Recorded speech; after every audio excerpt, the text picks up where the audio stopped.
Saudara KPK menetapkan 4 orang sebagai tersangka dalam kasus tangkap tangan di wilayah Jawa Timur. Dari 4 tersangka, salah satunya merupakan Wakil Ketua DPRD Jawa Timur, yakni Sahat Tua Simanjuntak.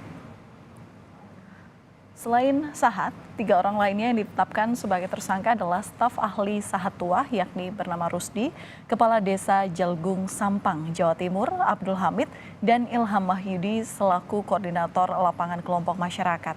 KPK menyita uang tunai pecahan rupiah dan dolar Singapura setara dengan 1 miliar rupiah dari tangkap tangan yang dilakukan di salah satu mal di Surabaya, Jawa Timur.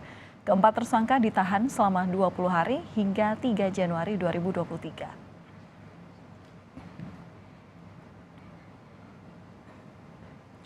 Setelah ditetapkan sebagai tersangka oleh KPK, Wakil Ketua DPRD Provinsi Jawa Timur Sahat Tua Simanjuntak meminta maaf kepada keluarga dan masyarakat Jawa Timur atas kasus dugaan tindak pidana korupsi berupa suap dalam pengelolaan dana hibah Provinsi Jawa Timur. Bersama ketiga tersangka lainnya, Sahat kemudian digiring ke mobil untuk dibawa ke rutan KPK.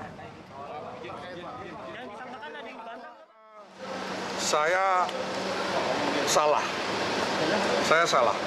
Dan saya minta maaf pada semuanya, khususnya masyarakat Jawa Timur dan keluarga. Doakan kami agar tetap sehat, agar pemeriksaan ini bisa berjalan dengan lancar. Terima kasih. Komisi Pemberantasan Korupsi telah memeriksa ruangan CCTV DPRD Jawa Timur. Total ada 23 CCTV yang dicek. Teknisi petugas CCTV di DPRD Jatim menyebut penyidik KPK mengecek rekaman CCTV sejak 13 Desember hingga 14 Desember 2022. Atas penangkapan kadernya, Sekjen Partai Golkar Ludwig Paulus berharap kejadian ini dapat menjadi peringatan bagi kader Partai Golkar. Nggak tahu, tapi kita akan konfirmasi yang jelas. Ya, kita menghargai apa yang dilakukan oleh KPK dalam rangka penegakan hukum.